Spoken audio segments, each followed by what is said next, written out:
Hey, what's going on everybody? Boost Gaming here, back with another Division 2 video. And in today's video I'm going to show you what I use for raid boss number 3.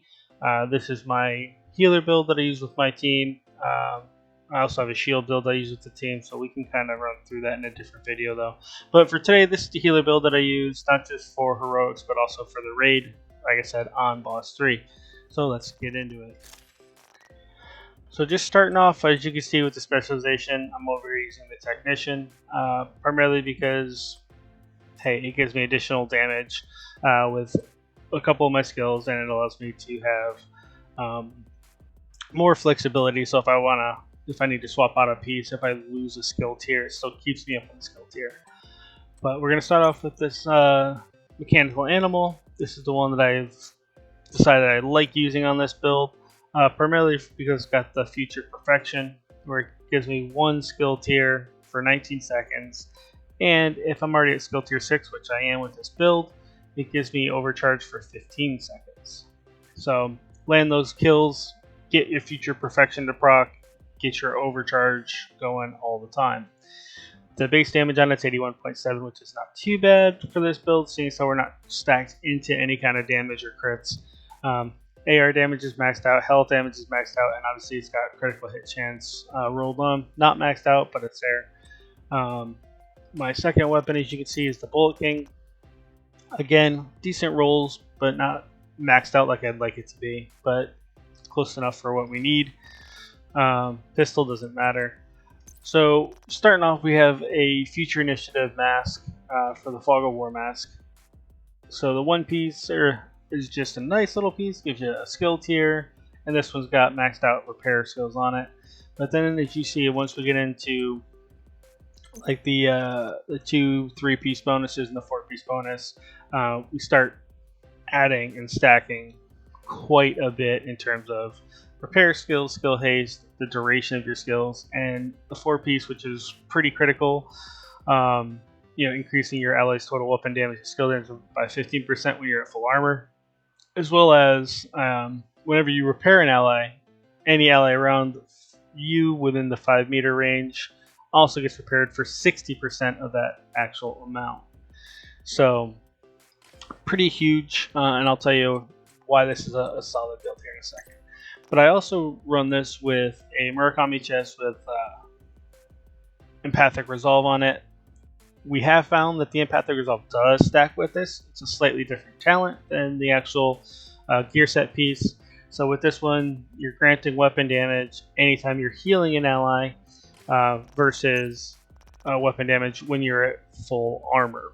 So if you're not taking damage, if you're at full armor, then you're granting that 15%.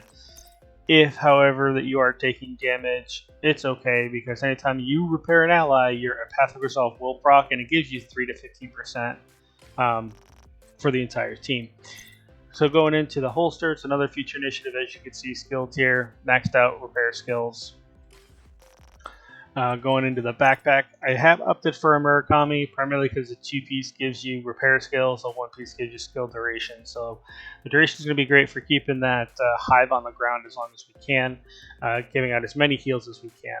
So we don't want that cooling down too quick in terms of when it's on the floor. And obviously giving us the additional repair skills is fantastic.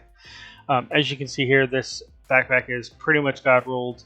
It's got 12% skill haste. I rolled 20% repair skills on it, and it's got a 20% repair skill mod in it.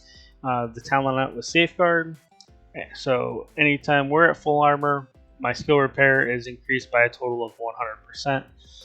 So really laying on the heels, guys. This is literally a team build. Like, this is something that will keep up your teammates till the end of time.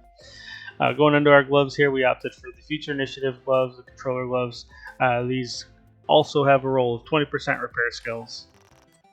And then these, again, are Future Initiative with skill haste. The reason I opted for haste is because I wanted my my healer hive here to bring back charges as quickly as I can. So if I get down to where I have no charges, I wanted to try to bring those back as quickly as I can. You'll see that I don't run any kind of a chem here. I'm actually running my healer hive, and I'm running a drone. The reason I run this drone is so I can do a little bit more damage. It helps to take some aggro off of myself, especially if I've got a heavy or somebody around, and I can focus snipers and kind of suppress fire for my team, especially while I'm on boss 3. Gives me that little bit of flexibility to be able to move around a little bit better. Granted, you could run a chem launcher. As you can see, if I go into my healer chem here, it does do 1.3 million damage with this build. The radius is almost 5 full meters. I've got 7 actual charges, and the cooldown's about 20 seconds per charge. The repair over time is 235,000 HP, which again isn't too bad considering we're stacked into a lot of heals. And the main one you're looking at for this would be your ally repair, because obviously we want to heal up that armor, so we're healing 1.3 million armor. So if you've got a teammate who's got only, like I do, like 726,000 armor, every time you hit them with this chem, you are literally almost doubling their armor, so you are going to heal them to full every single time. The reason you want this high is because a lot of shield guys have anywhere from a 1.7 to 2 million armor. So being able to keep those guys up and keep those guys healed is also a huge thing. And like I said, so that's what gives us that whole thing there. However, I prefer the drone just because of my playstyle. You know, you can choose whatever skill suits you. The nice thing is you're at skill tier 6, so any skill that you opt to use, you will be getting that skill tier 6 bonus.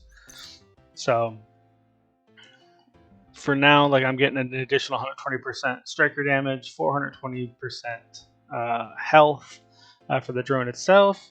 So that thing can go around, fly, do whatever it needs to do. It does okay damage. Like I said, this is more of a not looking to kill people thing. This is more of a looking to annoy, kind of like a gnat, right? So you send your gnat over to take care of your ad for you, so that way you don't have to deal with it, or so your team can take them down quick. Looking at the healer hive, I've got about 36 charges. The range is 13 meters, so it's not too bad. And kind of going through and looking, and we have health for the whole hive of 4.2 million. The healing is 402,000 per charge. So somebody like myself who has 726,000 armor, I'm healing for more than half every time one of those actual charges hits me. So 2 charges and I'm at full armor. Anybody that's obviously at a million armor, you know, it's going to take about 3 charges. But that one critical charge where you can pretty much hit for half of your full armor if you're 800,000 or higher, can be very critical, because like I said, you're essentially giving them back in 2 chems their full armor bar. So when these charges hit, you know, it can really change the tide of any kind of battle. And as you can see, guys, I'm also watch level 833. So I've got almost everything spec'd into this. The only thing I don't have spec'd into this is duration. But as you can see, my full repair on here, damage as well as haste. But guys, that is my build for boss 3. This is, like I said, my healer build that I use. I do have a shield build. I will show you guys that one in another video. But thank you for joining me today, guys. Hit that bell and subscribe button. Give me a thumbs up if you like the video. It helps out the channel greatly. I really appreciate it. And again, guys, thank you for joining us. And I will catch you guys in the next video. Peace.